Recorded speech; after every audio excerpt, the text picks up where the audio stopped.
A long, long time ago, there lived a man named Moses. When Moses was just a tiny baby, he was hidden in a basket. He floated on a big river in Egypt. The Pharaoh's daughter found him. So Moses grew up in the king's palace, but Moses was an Israelite, one of God's special people. God had a very important plan for Moses. He was going to be a brave leader. He would help God's people in an amazing way. This is the story of how God chose him for this big adventure. God saw that his people, the Israelites, were very sad in Egypt. They were slaves and had to work so hard. The king, Pharaoh, was very mean to them, but God heard their prayers. He chose Moses to set them free. One day God spoke to Moses from a bush that was on fire but didn't burn up. "Moses, Moses," God called, "go to Pharaoh, tell him to let my people go." Moses felt a little scared, but he knew God would be with him, so he said yes to God's big job.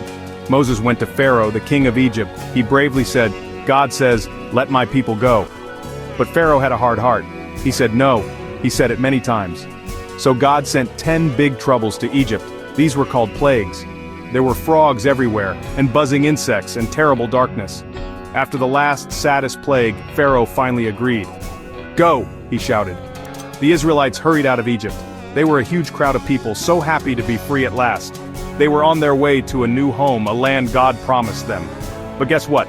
Pharaoh changed his mind again. He was angry. He sent his chariots and his whole army chasing after the Israelites. The people saw the soldiers coming. They were trapped. The big Red Sea was in front of them. They were so scared and cried out to Moses. Moses told them, "Don't be afraid. God will fight for us today." Then God told Moses to hold his special stick, his staff, over the water. And an amazing thing happened. The sea opened up. The water stood like 2 tall walls. The Israelites walked through on dry ground. What a miracle. After they crossed the Red Sea, the Israelites found themselves in a huge, wide desert. It was a very hot and sandy place. There wasn't much food to find. There wasn't much fresh water to drink. Every day was a long, tiring walk under the bright sun. They didn't always know which way to go. They had to learn to trust God to lead them. God showed them the way with a cloud by day and a pillar of fire by night. But it was still a very hard journey for everyone. Sometimes the people started to feel grumpy and sad. They began to complain to Moses. "Why did you bring us out here to this terrible desert?" they would grumble. "We might die here." Some even said they missed Egypt even though they were slaves there. They sometimes forgot about the amazing things God had done. They forgot how he had split the sea and saved them. It was very hard to keep trusting when things were so difficult. Moses would pray to God asking for help and patience for the people. Now imagine lots and lots of people, like a whole town, living together. But what if there were no rules? It would be very noisy and messy. People might start to argue. They might fight over things. They needed to learn how to live together peacefully. They needed to know how to be kind and fair to each other. God's people needed good rules so they could be a strong community. Rules help everyone know what is right and what is wrong. They help people live together happily. God knew they needed this guidance. God wanted his people, the Israelites, to be special. He wanted them to be holy, which means set apart for him. He wanted them to show his love to the whole world, so God decided he would give them some very important laws. These laws would teach them how to love God with all their hearts, and these laws would also teach them how to love and respect all the other people around them. These rules were going to be a wonderful gift from God. They were like a map to help them live well on their journey. After many weeks of walking through the desert, the Israelites came to a very tall mountain. This mountain was called Mount Sinai.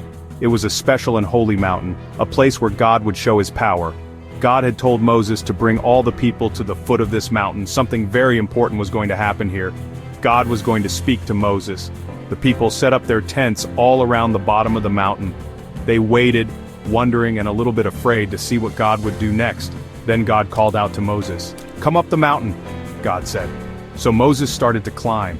He went up higher and higher all by himself. He went into a thick, dark cloud that covered the top of Mount Sinai. He was going to meet with God. The people watched him go from down below. They knew this was a very serious and holy moment. Moses was their leader. He was the one who spoke with God for them. He was very brave to go alone to meet the mighty God. Up on the mountain, God's presence was truly awesome and very powerful. There were loud claps of thunder that rolled through the air. Bright flashes of lightning lit up the sky. The whole mountain began to shake and tremble. Thick smoke covered the mountain like a dark blanket. Then, a loud trumpet sound blasted out, getting louder and louder. The people waiting at the bottom of the mountain were filled with awe. They were also very frightened. They understood that God was incredibly great and holy.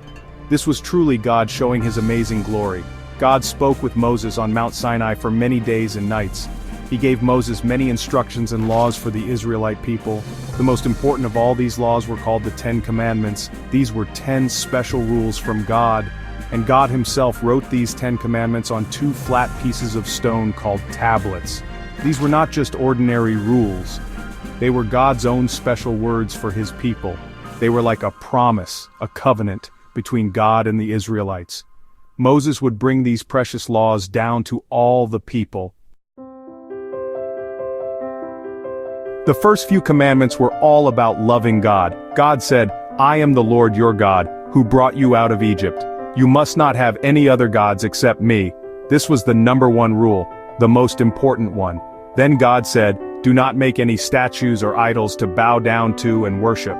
God wanted his people to worship only him, the one true and living God. He also told them, "Always use my name with respect. Do not use it in a bad or foolish way. And remember to keep the Sabbath day holy, make it a special day for rest, and for worshiping me." The next commandments taught the Israelites how to love and respect other people. God said, "Respect your father and your mother. This will help you live a long and good life." This rule was very important for happy families. Then came rules for living together peacefully in their new community. Do not murder anyone. Be faithful to your husband or wife. Do not steal anything that belongs to someone else. Do not tell lies about other people. And the last one was, do not be jealous or want the things that other people have. These rules helped them know how to treat each other well. These 10 commandments were so very important for the Israelites at that time. They had just escaped from being slaves. They were learning how to be a new nation, God's special nation. These rules gave them a clear guide for how to live their lives. They helped to create peace and order and fairness in their camp. They taught them the right way to worship God. They showed them how to be kind, honest, and respectful to one another. By following these laws, they could show that they were God's chosen people, living in a way that pleased him. And these special rules from God still matter so much for us today. They are not just old rules for people who lived a long time ago. They teach everyone all over the world about who God is and what he is like. They show us what is good and right and what is wrong. They guide us in how to love God with all our hearts, our souls, and our minds. They also teach us the best way to love other people just as we love ourselves. From this amazing story of Moses and the 10 Commandments, we learn that God truly cares about how we live our lives. He gives us good rules to help us live happy, peaceful, and loving lives.